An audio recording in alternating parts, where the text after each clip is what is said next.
Bisnis e-commerce sangat berkembang di Indonesia. Perkembangan teknologi yang cepat dan jumlah penduduk Indonesia menjadi pendorong pertumbuhan bisnis e-commerce. Division Head of E-commerce CNBI Carlos De Caro, ada sejumlah faktor membuat bisnis e-commerce berkembang di Indonesia. Pertama, kemudahan, kedua, kepercayaan, terakhir, hemat waktu. Ingin tahu syarat membangun bisnis e-commerce? Apakah perlu modal besar untuk terlibat di bisnis e-commerce? Berikut wawancara Liputan6.com dengan Division Head of E-commerce CNBI. Untuk bisnis e-commerce itu sebenarnya syaratnya mudah sih. Seperti saya tuh percaya dengan suatu bisnis itu yang mesti diayomin ya. Jadi benar-benar dilakukan dan dilakukan dengan serius. Memulai bisnis e-commerce tuh sangat mudah. Satu tuh mesti jujur, mesti harus ada kejujuran. Karena e-commerce itu kan virtual, namanya juga electronic commerce ya. Jadi setiap penjualan dan pembelian itu dilakukan lewat gambar dan informasi. Nah, jadi satu kejujuran tuh harus ada. Sebagai penjual kita harus jujur.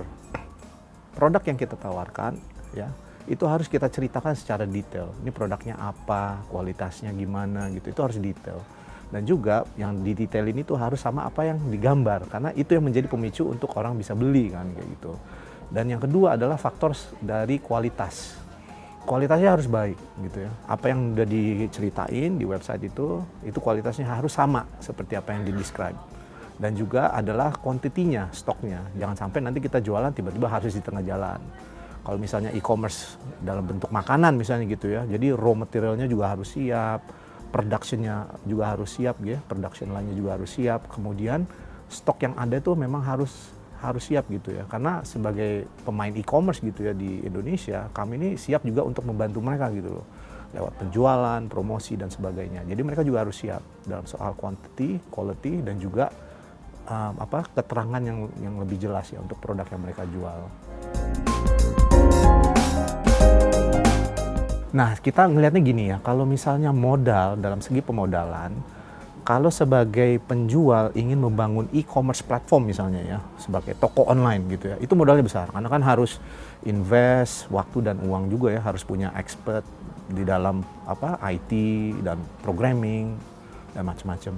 Nah, cuman yang kita lihat dan yang lebih marak ya di tempat Indonesia ini adalah sebagai pemain e-commerce tuh nggak harus membangun platform, nggak harus membangun technical capability, tapi bisa juga lewat e-commerce players yang udah ada di Indonesia. Banyak sekali kan di sini sekarang, modelnya macam-macam, dari mulai marketplace, classified ya, sampai listings ya, kemudian ada yang branded to consumer, business to business kayak gitu. Banyak sekali modelnya. Jadi sebagai penjual, apalagi yang mulai-mulai nih ya, penjual-penjual yang startup gitu ya, mereka bisa memanfaatkan kesempatan ini dengan menjual barang mereka di e-commerce yang udah ada.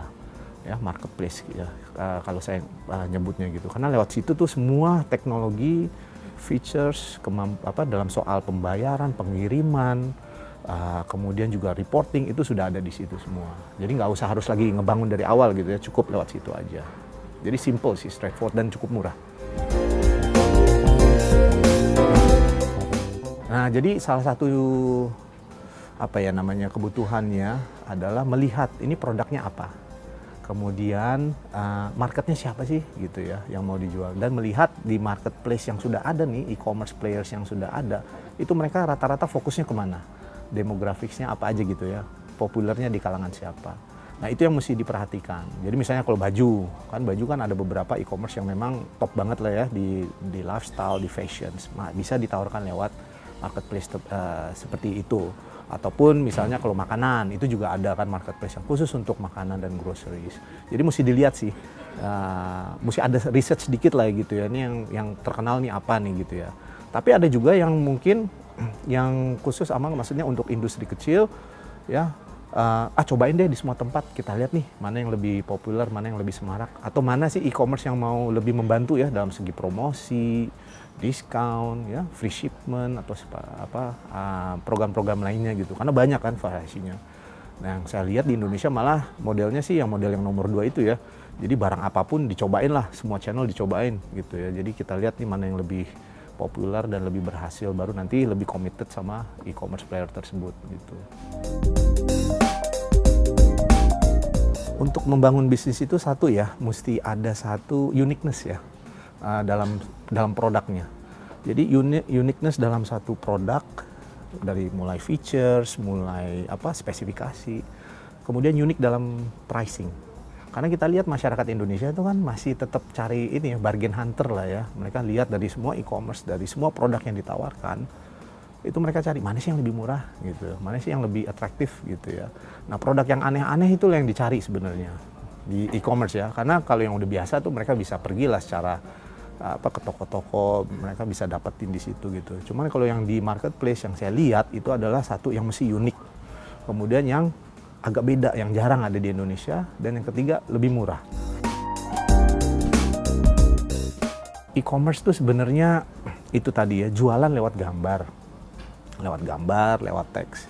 Jadi tips-tipsnya tuh satu, tadi yang saya bilang, semua bisnis harus diayomin, harus di nurture ya, dari mulai kecil. Jadi nggak ada shortcuts nih, jadi mesti dilakukan, dari step-step yang mesti ada. Kemudian mesti rajin ngupdate gambar, rajin ngupdate informasi, dan yang paling penting adalah rajin mengupdate price. Kalau memang price-nya lebih murah, diupdate aja gitu loh. Kalau memang ada diskon, diupdate. Jadi hubungan antar penjual dan pembeli dan juga e-commerce players itu terus harmonis gitu loh. Jadi kitanya juga aktif dalam soal memasarkan gitu ya. Jadi sama aja sih sebenarnya kayak buka toko ya, buka toko di pasar juga begitu kan. Mesti datang buka gerai, buka toko, terus barang-barangnya dijajarin, nanti kalau ada diskon kasih harga diskon gitu. Sama aja di online juga mesti gitu. Jadi kita mesti harus benar-benar aktif dalam menjual.